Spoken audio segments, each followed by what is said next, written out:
What's up, everybody? I'm Chase Lee, and welcome back to another movie review. And the movie I want to take a look at right now is Midsommar. Now, this one comes from A24 and is written and directed by Ari Aster, who brought us Hereditary from last year. And Midsommar tells the story of Danny, played by Florence Pugh, and her boyfriend Christian, played by Jack Rayner. They kind of have their, problems with each other. They're not really the best fit for each other, but they feel like they need each other, and they feel obligated at this point because they're in a relationship for 4 years, and they're just like, okay, we'll stay together because we kind of need each other.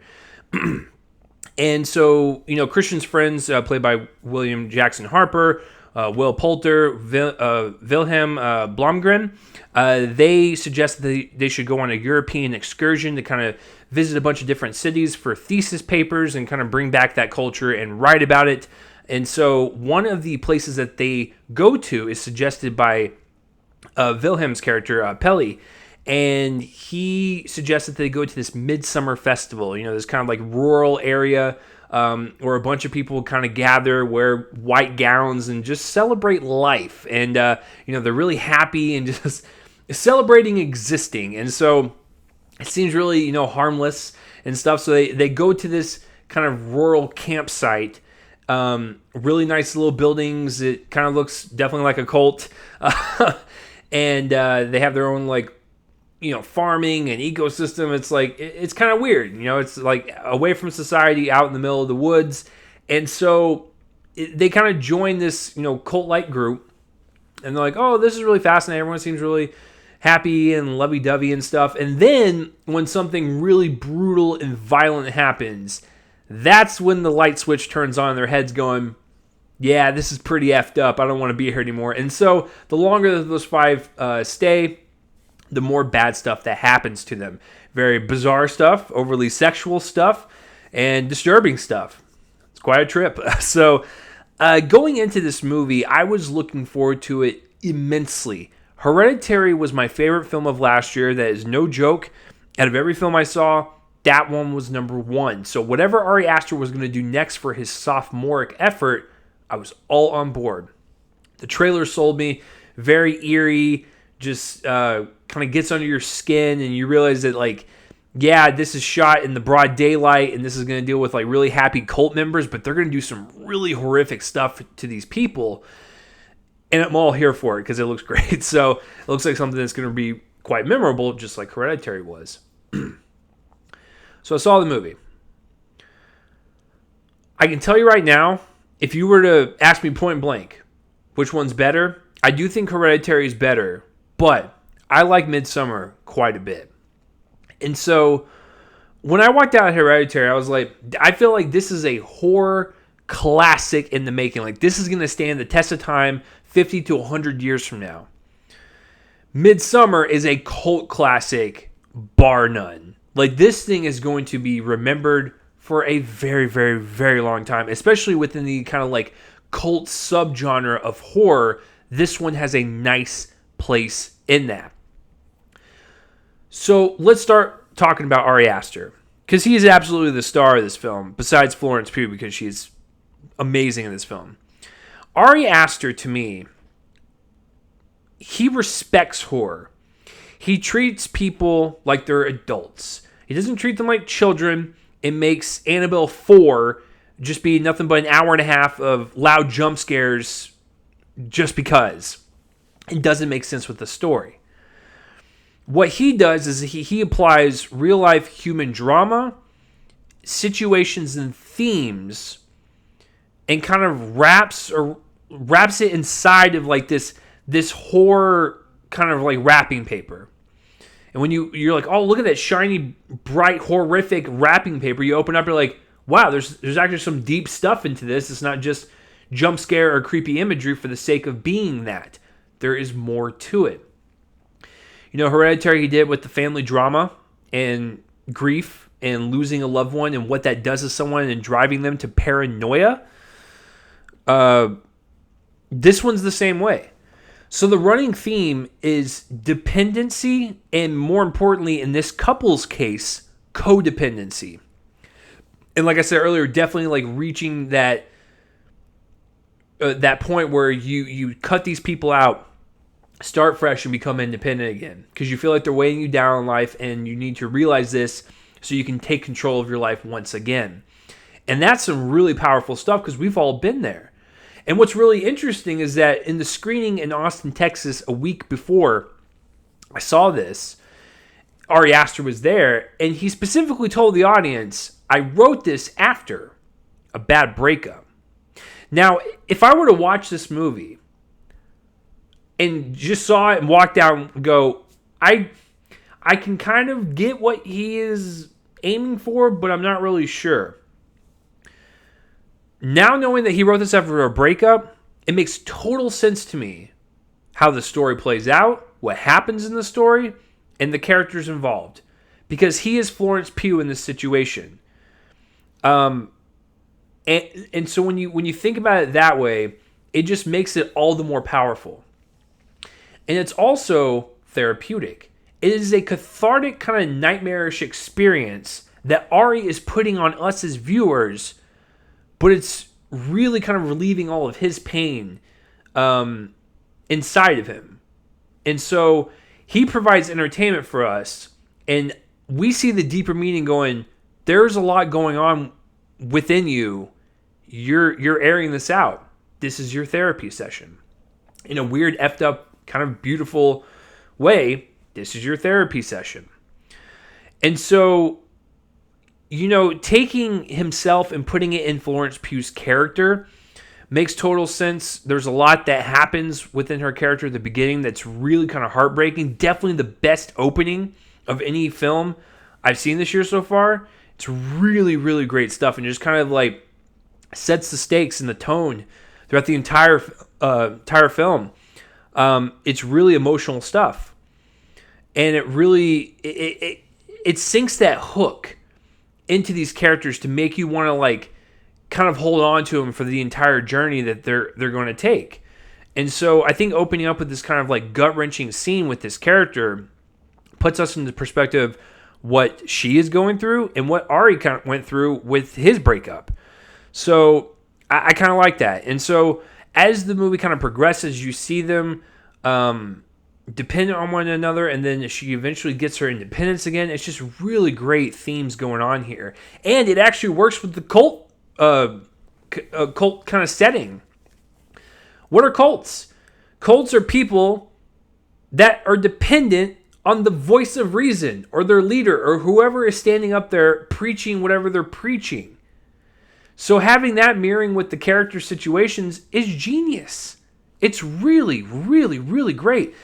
And so you have that kind of like drama kind of like cutting throughout, but you also have the horror side of it, where what we see at the beginning haunts her throughout the entire movie. It plagues her. It traumatizes her. She has this like PTSD nightmare situation going on where every time she falls asleep or she's tripping on drugs, we know that she is thinking about her family and her loved ones. And it's really terrifying to see, because you can tell it really weighs on her conscience. And of course, Ari presents it to us in a very kind of stylistic kind of horror fashion, and it's wonderful. It's really, really effective. He doesn't do just jump scares and just like plays loud music or noises like another doll movie coming out here pretty soon.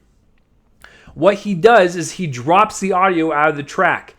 It's silent. We see them walking throughout the scene. We kind of absorb this arresting visual imagery going on. We don't need to rely on like soundtracks or noises to scare us. He lets the scene speak for itself and let the trauma of the characters affect us to where not only do we feel for them, but we're scared out of our wits because of the scene. So this is one of these directors that understands horror. He can kind of bob and weave in out of character and story, and then also kind of ping pong against like these really amazing horror type of scenarios. And it's just it's weird, it's bizarre, and it's almost kind of breathtaking that he's just so good at this genre. And on top of all that, On top of all that I just mentioned about the movie itself, it's actually quite funny. I think a lot of people need to know that going in. There's a lot of stuff that hikes up your anxiety and really gets your blood pumping. But there's a lot of comedy within it, especially from Will Poulter's character.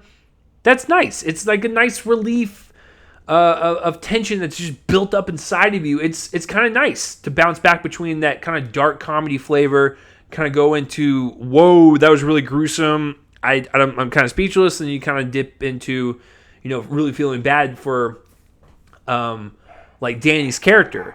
So it's one of those things to where you don't expect it, but when the comedy comes, you're like, okay, that actually works, because bobbing and weaving out of all these like different tones could be a real problem, but I think he does that quite well. And also, I forgot to mention with the cult thing, I believe that the cult setting is a metaphor for how Ari's brain was working during this breakup, where a lot of, or heart or whatever, a lot of like emotions were happening inside of him, but he didn't know how to express it. Because it was interesting, every time when like Danny was like screaming or crying or laughing or whatever, the people in the cult would mimic that. So I think it was like him screaming into the void and having his inner thoughts like kind of screaming back at him and like releasing the anger, but he didn't know how to express it when this breakup happened, because it seems like there was some infidelity that was involved, given some of the plot points of the movie. So I also found that pretty great, because you just don't think about that stuff, and when you walk out, you're like, wow, I'm pretty sure that was like his conscience the entire time. All right, the acting is fantastic. Florence Pugh is kind of mesmerizing, and it really just helps the fact that she got into it, the extras got into it, and they really bought into this world that plays so much like a dream, that when you're sitting there, you're watching real people in this really weird, nightmarish situation, but it's shot and kind of played out like a dream, to where you're just like, it's just surreal, man. And so when you buy into that kind of surrealism, it makes the whole experience worthwhile. So she's fantastic. All the people in the group are really great. William Jackson Harper, Will Poulter, Wilhelm Brongren. Jack Rayner is good. I would even say to very good. He does have a couple of line stumbles where his dialogue is a little kind of weird delivery, but it's not enough to take it down in my grade. I just had to point that out. He is probably the weakest out of the bunch, but he's still a great addition. And then the extras. Every single character that's not a part of the core five, fantastic. They completely buy into this weird scenario of people wearing white gowns, walking around everywhere, and creating this like little society. It's kind of amazing that Ari was able to coordinate all those extras into doing all that stuff. So I really appreciate that. And then yes, so people are probably asking like, how is the visual language? How is the over zealous sometimes with the bright white, sometimes overexposed, but mostly outside daylight type of setting? How does that translate to horror? Does it work? Do you need more night shots? Like, what does this movie got going for it? I can tell you right now, the daylight actually works. It makes it more unsettling, more unpredictable. You don't know what's going to happen because you're so used to horror films being in dark hallways, a dark house, a dark basement, a dark attic, a dark room. It's refreshing to see something that's the complete opposite of that and have it be this kind of unpredictable kind of like setting, because it's shot well, it's compositioned well. Ari always knows how to reference his visual language to his DPs, and they know how to execute that.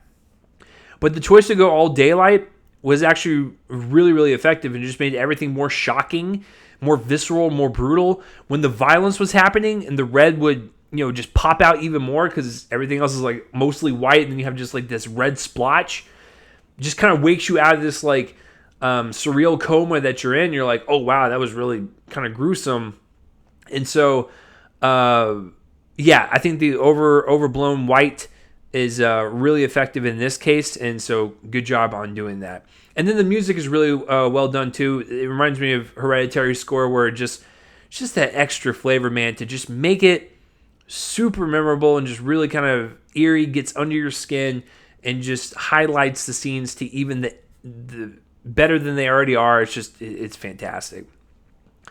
So overall, I like this movie quite a bit. Might even love it on my second viewing. But what I can tell you is this. If you love Hereditary, you will love this movie. If you hate Hereditary, you'll hate this movie. But I do think as a horror fan, I was satisfied. I was creeped out.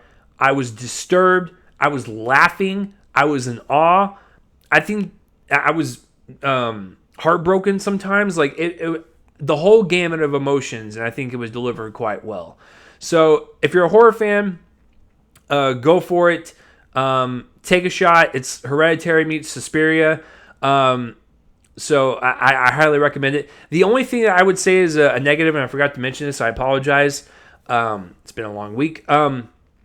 Is that the second act does seem to meander just a little bit, and I get that this is a therapy session for Ari, getting from point A to point B, but there's just, or I guess in this metaphor, point A to point C, and it's a nice disturbing journey for sure. But in the B section, it just seems to linger on too long, to where this movie's 2 hours and 20 minutes. You could easily chop 10, maybe 15, maybe even 20 minutes out, making a tight 2 hours. Who knows?